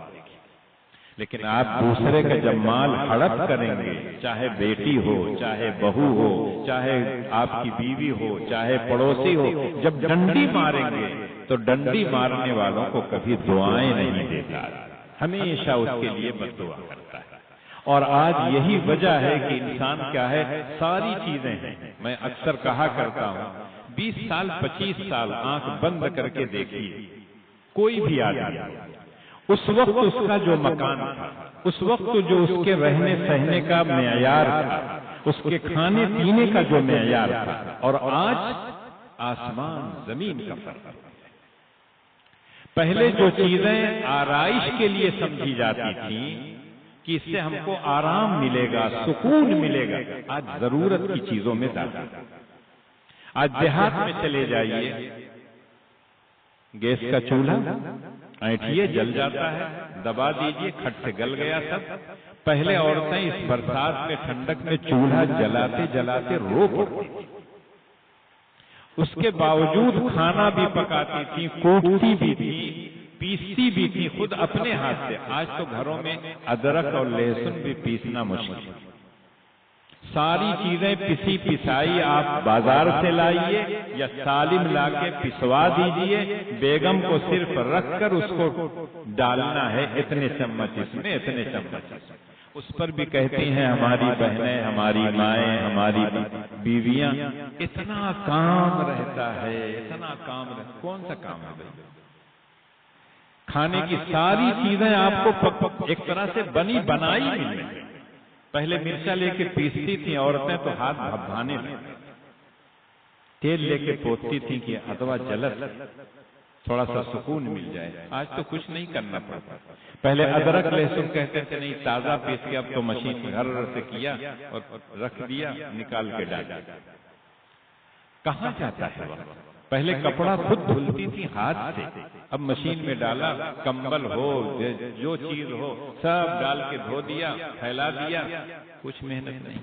پانی بھی ہاتھ سے نہیں ڈالنے کی ضرورت، پائپ لگا دیا، چلا جا رہا ہے۔ تو روٹی کا جو مسئلہ ہے کھانے اور پینے کا، اس میں ہم کتنا اسراف کرتے ہیں۔ اللہ کہتے ہیں کلوا واشربوا ولا تسرفوا۔ اب جب آپ ضرورت سے زیادہ کھائیں گے، ناجائز کھائیں گے، حلال نہیں غیر حلال حرام چیز کھائیں گے تو یہ اسراف ہے۔ دوسری جگہ اللہ کہتے ہیں وَآتِ ذَا الْقُرْبَى حَقَّهُ وَالْمِسْكِينَ وَابْنَ السَّبِيلِ وَلَا تُبَذِّرْ تَبْذِيرًا إِنَّ الْمُبَذِّرِينَ كَانُوا إِخْوَانَ الشَّيَاطِينِ وَكَانَ الشَّيْطَانُ لِرَبِّهِ كَفُورًا۔ اللہ کہتے ہیں ہر آدمی کو اس کے اوپر جو حق ہے اس حق کو دینا چاہیے۔ اماں ابا کا جو حق ہے، بیوی کا جو حق ہے، بیٹی کا جو حق ہے، پڑوسیوں کا جو حق ہے، رشتہ داروں کا جو حق ہے، سب کا حق پورا پورا دینا چاہیے۔ اس کے بعد اللہ کہتے ہیں وَلَا تُبَذِّرْ تَبْذِيرًا، بیجا مت لوٹا۔ جب بیجا لوٹاؤ گے تو تم شیطان کے بھائی ہو، اور شیطان جانتے ہو کیا ہے؟ اللہ کا ناشکرا ہے۔ ناشکرے کے نقش قدم پر چلو گے تو تم بھی ناشکرے بن جاؤ گے۔ اس لیے چوکنا رہنا، جس کا حق جتنا بنتا ہے ڈنڈی مت مارنا۔ لیکن آج ہوتا یہ ہے اپنا حق وصول کرنا ہو تو باقاعدہ دیکھتے رہیں گے، ڈنڈیا ٹھیک نہیں، اور جب دوسروں کو دینا ہوگا مارتے ہیں۔ میں اعظم گڑھ میں رہتا ہوں، میرا کمرہ بالکل سڑک کی طرف کھلتا ہے، جنگلہ، تو جنگلے سے جب دیکھتا ہوں ٹھیلے والا جب آتا ہے اتنے میں 1 کلو، اتنے میں 2 کلو، اتنے میں 3 کلو، تو سامنے ایک دکاندار پہلے تھا، وہ دکان ختم ہو گئی، تو وہ جب لیتا سبزی، مرچا، کھیرا، جو پھل، تو اپنے ترازو پہ لے جا کے رکھ دیتا، اور پتہ چلا کہ تو کم 100 گرام 200 گرام، وہ کہتے ہیں ادھر آ ادھر آ۔ اس کے بعد دیکھا کہاں رے نہیں تو تولے تو نہ ہو، بلکہ میں تو 100 گرام زیادہ دیا۔ 100 گرام اگر زیادہ دیے تو کیسے کم ہو گیا؟ اس کا مطلب ڈنڈی مار دیا، وہ دیکھ نہیں پایا۔ اور قرآن نے کہا وَيْلٌ لِّلْمُطَفِّفِينَ الَّذِينَ إِذَا اكْتَالُوا عَلَى النَّاسِ يَسْتَوْفُونَ وَإِذَا كَالُوهُمْ أَوْ وَزَنُوهُمْ يُخْسِرُونَ، کہ جب اپنا حق لیتے ہیں تو پورا پورا لیتے ہیں۔ اس کے لینے میں کوئی غلط بات نہیں، بالکل صحیح ہے، دوسروں کو بھی پورا دیجیے نا، لیکن دوسروں کو جب دیتے ہیں تو ڈنڈی مار دیتے ہیں۔ ڈنڈی مارنا یہ شریعت میں قابل قبول نہیں، اس لیے انسان کو جائز طریقے پر مال کمائیے اور اس کی حفاظت کیجیے۔ حفاظت اس طرح سے نہیں ہوگی کہ زکوٰۃ مت دیجیے، لوگوں کے حقوق مار لیجیے۔ جب لوگوں کے حقوق ماریں گے، اڑائیں گے ایسے ہی ناجائز، تو آپ یقیناً شیطان کے بھائی ہوں گے۔ تاجدار مدینہ سرکار دو عالم صلی اللہ علیہ وسلم، جن کے بارے میں ابھی آپ نے ایک جملہ سنا، الید العلیٰ خیر من الید السفلی، دینے والا ہاتھ اوپر ہوتا ہے، لینے والا نیچے ہوتا ہے۔ یقینی طور پر اللہ کے رسول کی سیرت کو پڑھیے تو آتا ہے کہ اللہ کے رسول سب لوٹا تھا، لیکن دین اسلام معتدل دین ہے، اعتدال ہر چیز کے اندر ہے۔ اس لیے مال کے خرچ کرنے میں بہت ثواب ہے، لیکن رحمان کے بندوں کی جب صفت آتی ہے، ابھی جب آپ نے قرآن کی آیت پڑھی تھی شروع میں قاری صاحب نے، اس میں ہے والذین اذا انفقوا لم یسرفوا ولم یقتروا وکان بین ذلک قواما۔ جب رحمان کے بندے خرچ کرتے ہیں تو اسراف نہیں کرتے، بیجا نہیں خرچ کرتے، بخل سے کام نہیں لیتے۔ اسراف اور بخل کے بیچ میں جو ہے یہی راہ اعتدال، اور جو راہ اعتدال اختیار کرے گا کبھی فقر و فاقہ کی نوبت نہیں آئے گی۔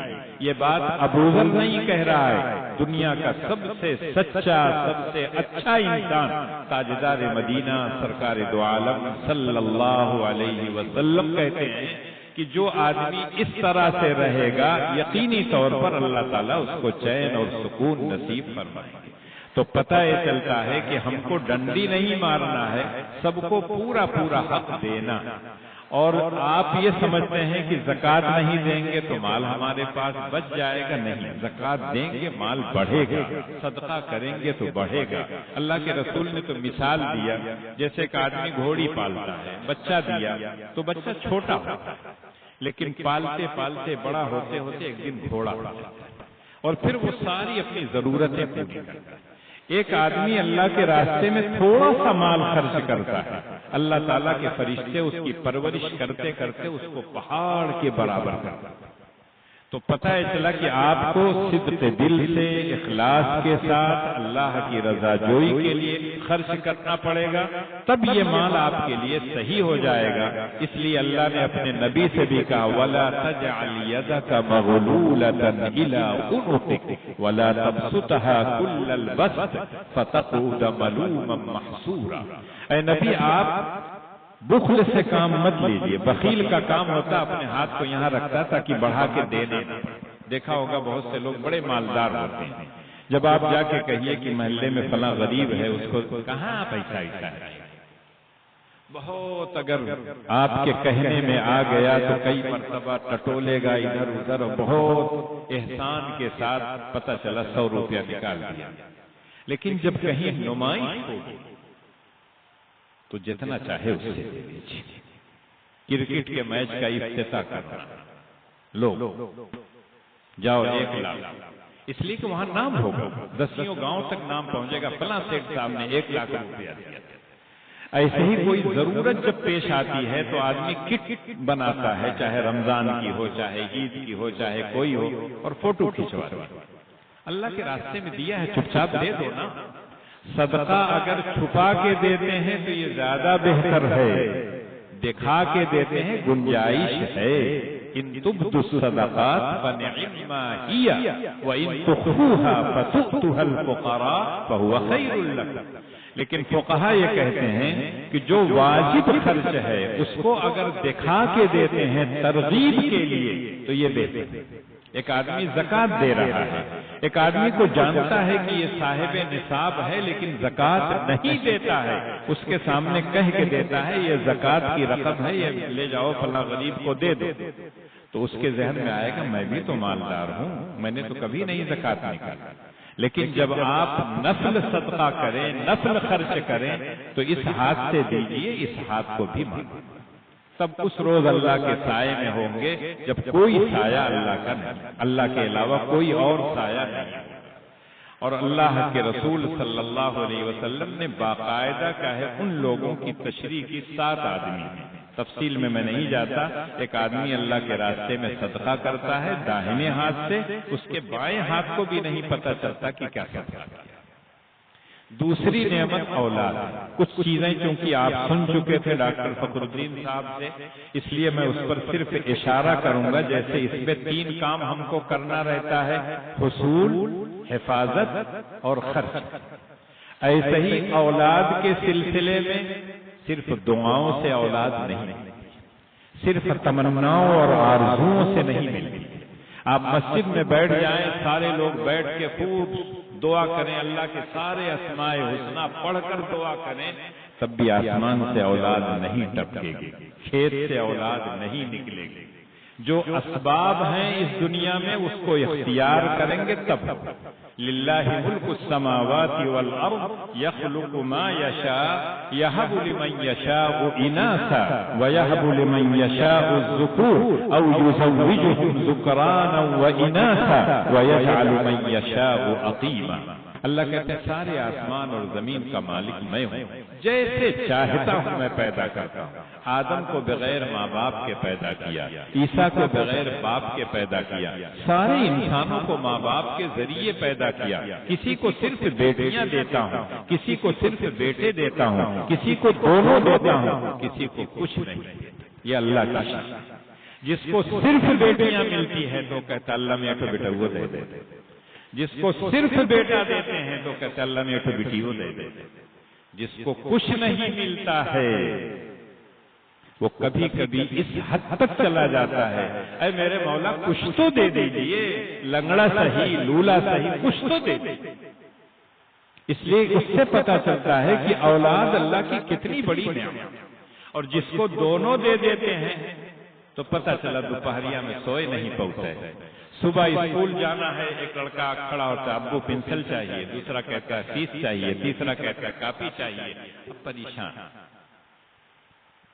ٹینشن سے شوگر فلاں ڈھکاں سب۔ اس کے بعد غصہ ہو کے گھر سے جائے گا، ملازمت میں گیا کسی ملازم کو ڈانٹنا شروع کر دیا، مدرسے میں پڑھانے گیا، پتہ چلا کہ گھر کا غصہ بچوں پر اتار دیا۔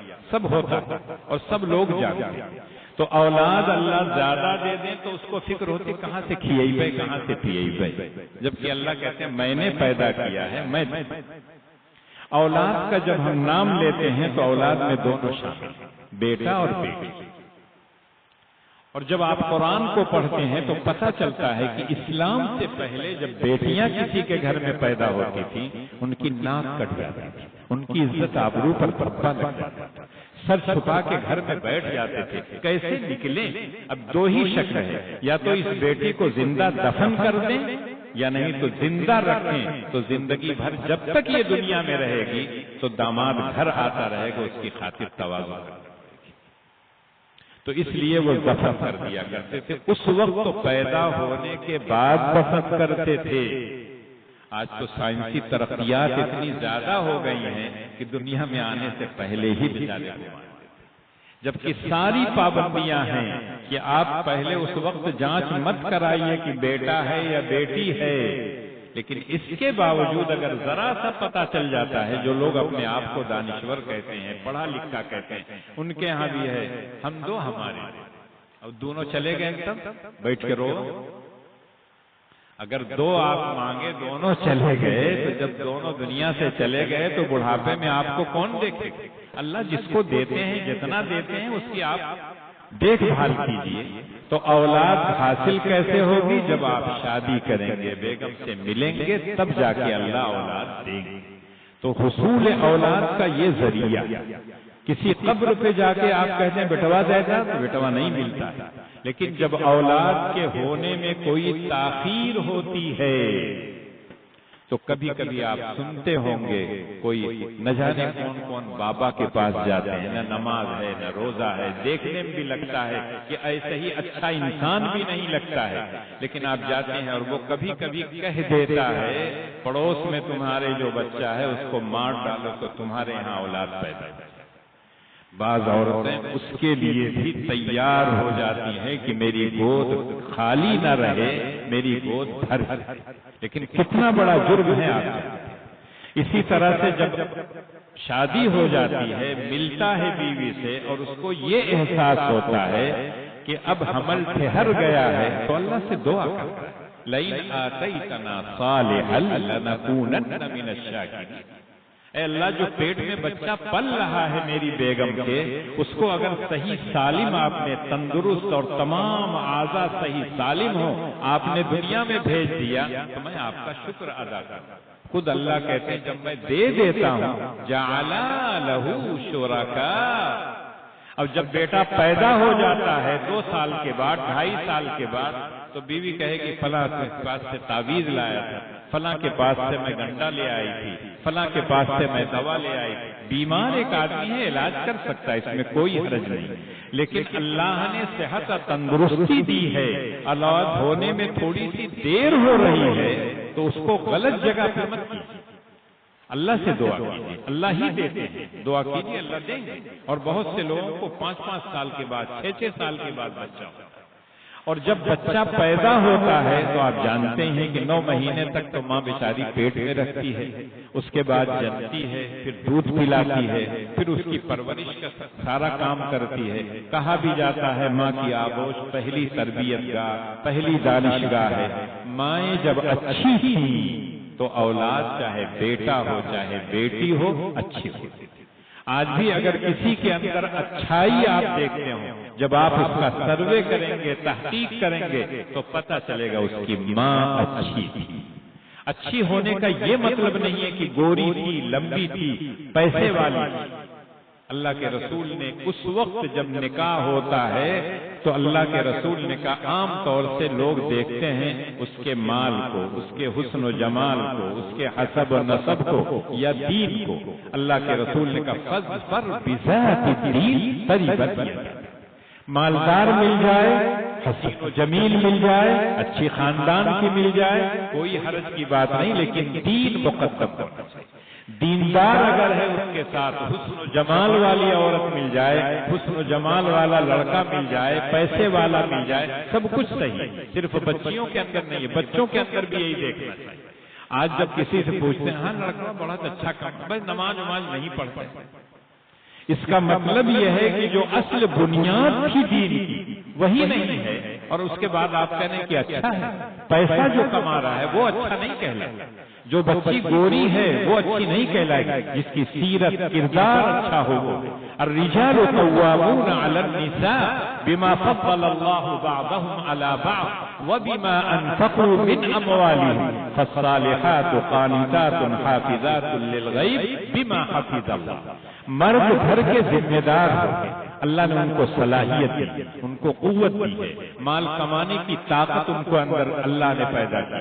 عورت کے اندر وہ صلاحیتیں نہیں ہوتی ہیں، مال کمانا ان کے اوپر کسی حالت میں فرض نہیں ہے۔ بیٹی ہے تو باپ خرچ کرتا ہے، شادی ہو جاتی ہے شوہر خرچ کرتا ہے، اور جب اولاد ہو جاتی ہے ماں بن جاتی ہے تو اس کی اولاد خرچ کرتی ہے، بھائی ہے بہن پر خرچ کرتا ہے۔ بہنوں کے اوپر یہ ضروری نہیں ہے کہ وہ بھائی کا خرچہ برداشت کرے، اس لیے اللہ کہتے ہیں کہ عورتوں پر وہ ذمہ دار ہیں مرد ہونے کے ناطے اور مال خرچ کرنے کی وجہ سے۔ مرد کے ذمہ ہے کمانا اور گھر والوں کو خرچہ دینا۔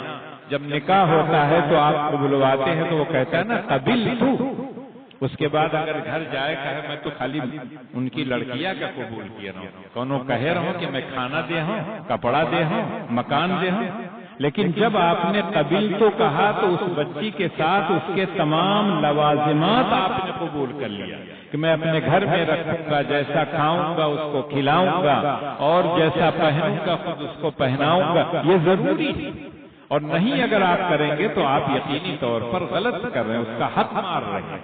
تو اللہ نے آگے کہا فالصالحات قانتات حافظات للغیب بما حفظ اللہ۔ اچھی عورت کون ہے؟ جو نیک ہو، مطیع و فرما بردار ہو، اللہ کی، اللہ کے رسول کی، اپنے شوہر کی، اپنے والدین کی، سب کی اطاعت کرے۔ اسی لیے اللہ کے رسول نے ایک حدیث میں فرمایا اذا صلت المرأة خمسها وصامت شهرها واطاعت زوجها، بعض روایتوں میں ہے بعلها۔ اللہ کے رسول نے کہا کہ جب چاہے جنت میں جس دروازے سے چاہے داخل، 5 وقتہ نماز پڑھے، رمضان کا روزہ رکھے، اگر صاحب نصاب ہے تو زکوٰۃ دینا ہے وہ تو دوسرا حکم ہے، لیکن یہاں اللہ کے رسول نے کہا جو اللہ اور اس اپنے شوہر کی اطاعت اور فرما برداری کرے، اس کا شکر ادا کرے، جس دروازے سے چاہے جنت میں جائے۔ کتنا آسان ہے جنت میں جانا، لیکن یہ کام کرنا اتنا ہی مشکل ہے۔ عورتوں کی عام عادت ہوتی ہے ناشکری کا جذبہ ان کے اندر زیادہ ہوتا ہے۔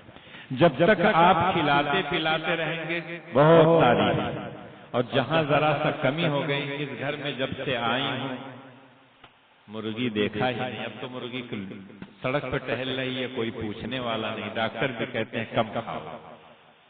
لیکن جس زمانے میں مرغیاں پالتی تھیں اور کھاتے تھے، اس وقت اگر ایک وقت نہیں ملا تو کہا جب سے میں آئی ہوں خالی دے دال دے دال دے دال، چٹنی بھی نہیں، جبکہ اس سے پہلے دوسرے وقت میں کھائی۔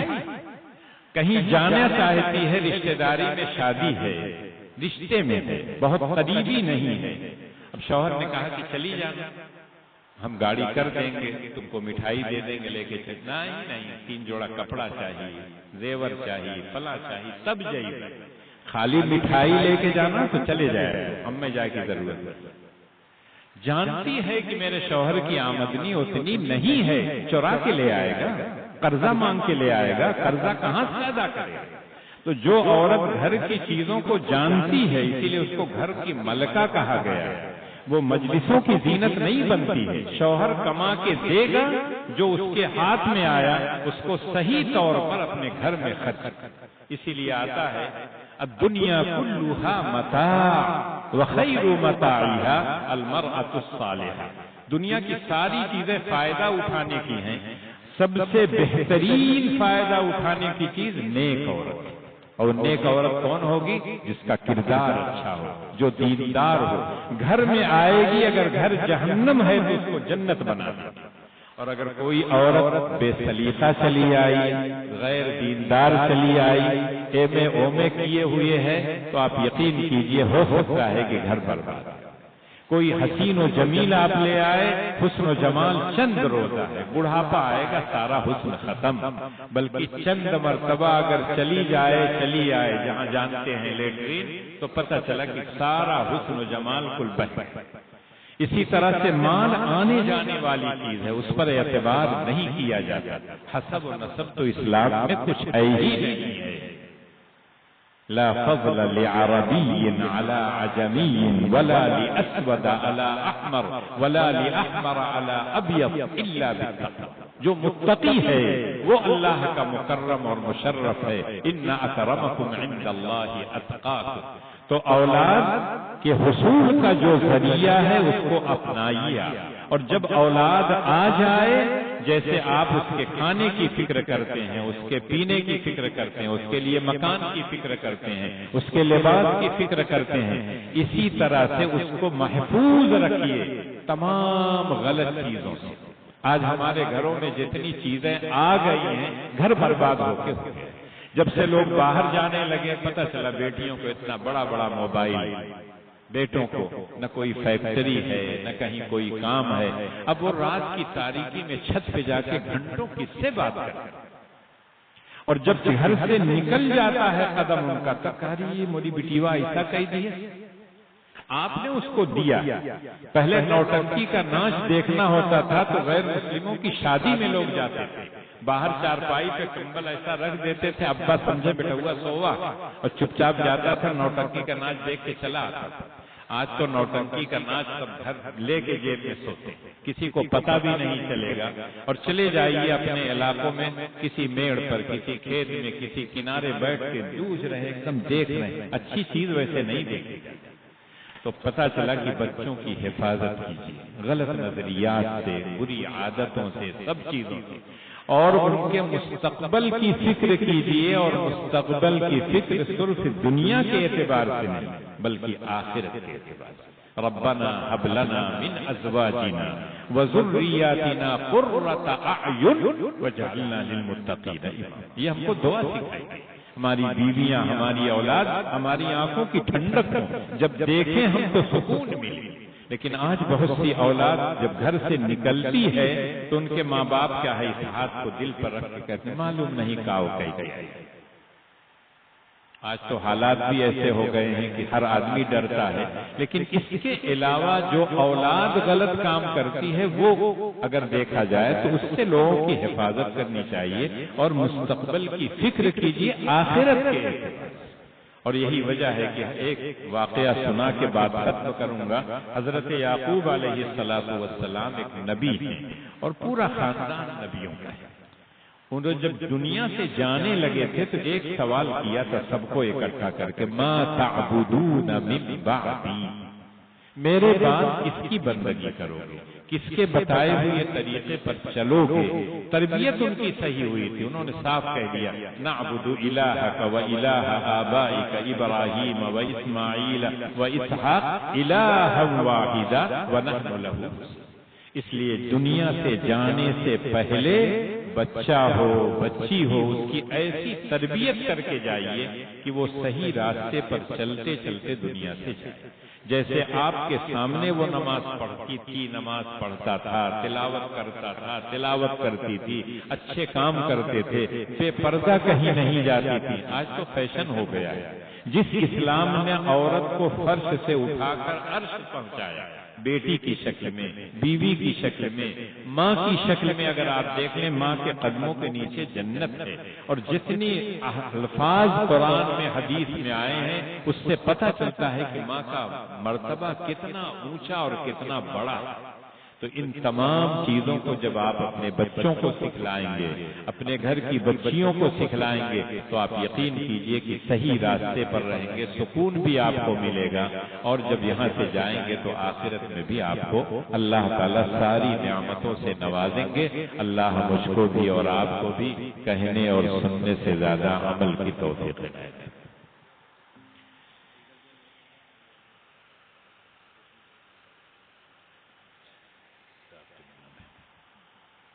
درود شریف پڑھ لیجئے، دعا کر لیجئے. اللہ لا الہ الا هو الحی القیوم الف لام میم اللہ لا الہ الا هو الحی القیوم لا الہ الا انت سبحانک انی کنت من الظالمین. یا احد الصمد الذی لم یلد ولم یولد ولم یکن له کفوا احد. یا ارحم الراحمین ظلمنا انفسنا وان لم تغفر لنا وترحمنا لنکونن من الخاسرین. ربنا هب لنا من ازواجنا وذرياتنا قرة اعین واجعلنا للمتقین اماما. رب ارحمهما كما ربياني صغيرا ربنا اغفر لنا ولإخواننا الذين سبقونا بالإيمان ولا تجعل في قلوبنا غلا للذين آمنوا ربنا إنك رؤوف رحيم اللهم إنا نسألك موجبات رحمتك وعزائم مغفرتك والغنيمة من كل بر والسلامة من كل إثم اللهم لا تدع لنا ذنبا إلا غفرته ولا هما إلا فرجته ولا ضرا إلا كشفته ولا مريضا إلا شفيته ولا مبتلا إلا عافيته اللهم إنا نسألك الصحة والعفة والأمانة وحسن الخلق والرضا بالقضاء اللهم إنا نسألك الهدى والتقى والعفاف والغنى اے اللہ تو سب کچھ ہے، ہم تیرے بندے اور ناتواں ہیں، کمزور ہم ہیں، غلطیاں ہم سے ہوتی ہیں، کوتاہیاں ہم کرتے ہیں، اے اللہ تو ہم سے زیادہ ہماری غلطیوں کو جانتا ہے، اے رب کریم تو محض اپنے فضل و کرم سے اس مجمع میں جتنے لوگ ہیں ان کے تمام صغیرہ اور کبیرہ تمام گناہوں کو معاف کر دے، اے اللہ ان کی تمام لغزشوں کو تو درگزر فرما دے، اے اللہ جو کچھ یہاں کہا گیا ہے اگر سچی بات ہے تو اے اللہ لوگوں کے دلوں میں اس کو اتار دے، اس پر عمل کرنے کی ہم سب کو توفیق عنایت فرمائے، اے اللہ اگر زبان سے کوئی غلط بات نکل گئی ہے اے رب کریم تو محض اپنے فضل و کرم سے اس کو معاف کر دے، اے رب کریم ہم سب گناہگار ہیں، تیرے سامنے گناہوں کی گٹھری لے کے حاضر ہیں، اے اللہ تو معاف کر دے، اے رب کریم تو ہماری اولاد کو، ہماری بیویوں کو، ہمارے بچوں کو ہماری آنکھوں کی ٹھنڈک بنا دے، اے رب کریم ہم سب کو تو دین اسلام پر چلنے والا بنا دے، اے اللہ جن لوگوں نے جلسے کا نظم کیا ہے، جن لوگوں نے ہر طرح سے اس میں حصہ لیا ہے، اے اللہ ان کو تو صحت اور طاقت عطا فرما، ان کی روزی میں برکت عطا فرما، اے اللہ ان کی عمر میں برکت عطا فرما،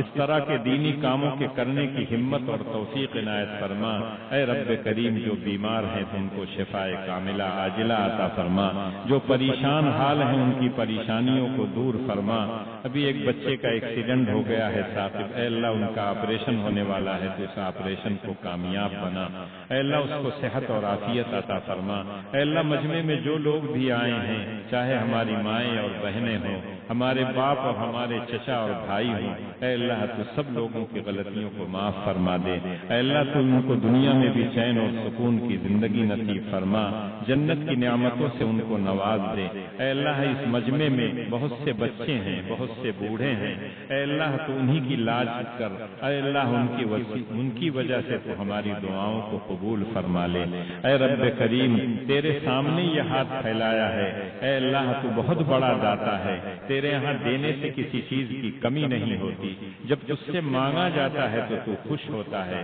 اے اللہ ہم مانگ رہے ہیں ہماری تمام ضرورتوں کو پوری فرما دے، اے اللہ تو ہمارے چین اور سکون کی زندگی نصیب فرما، اے اللہ آج جو معاشرے میں نفرت کی ہوائیں چل رہی ہیں اس نفرت کی ہواؤں کو اے اللہ محبت کی ہواؤں میں بدل دے، اے اللہ جو جگہ جگہ جھگڑے اور فساد ہو رہے ہیں اے اللہ تو ان کو ان جھگڑوں اور فسادوں کو ختم کر دے، اے اللہ جو ہمارے سبب سے ہماری بدعمالیوں کی وجہ سے ہو رہے ہیں اے اللہ ہمیں اپنے اعمال کی اصلاح کی توفیق عنایت فرما، اے اللہ جن لوگوں کو تو نے مال اور اولاد دی ہے اے اللہ ان کے جو حقوق ہیں ان حقوق کی ادائیگی کے ہم کو تو توفیق عنایت فرما، اے رب کریم ہم نے جو کچھ مانگا ہے اللہ تو وہ بھی دے دے، اور جو نہیں مانگا ہے اور ہمارے لیے مناسب ہے اللہ تو اس کو بھی عطا فرما دے، اے اللہ تو جو کچھ مانگا ہے تیرے نبیوں نے خیر اس کو عطا کر دے، جن شرور و فتن سے اللہ کے رسولوں نے پناہ مانگی ہم بھی پناہ مانگتے ہیں، اے رب کریم محض اپنے فضل و کرم سے ہماری اس دعاؤں کو تو قبول فرما لے، ربنا تقبل منا انك انت السميع العليم وتب علينا انك انت التواب الرحيم، صلی اللہ تعالی علی خیر خلقه محمد وآلہ واصحابہ اجمعین برحمتک یا ارحم الراحمین۔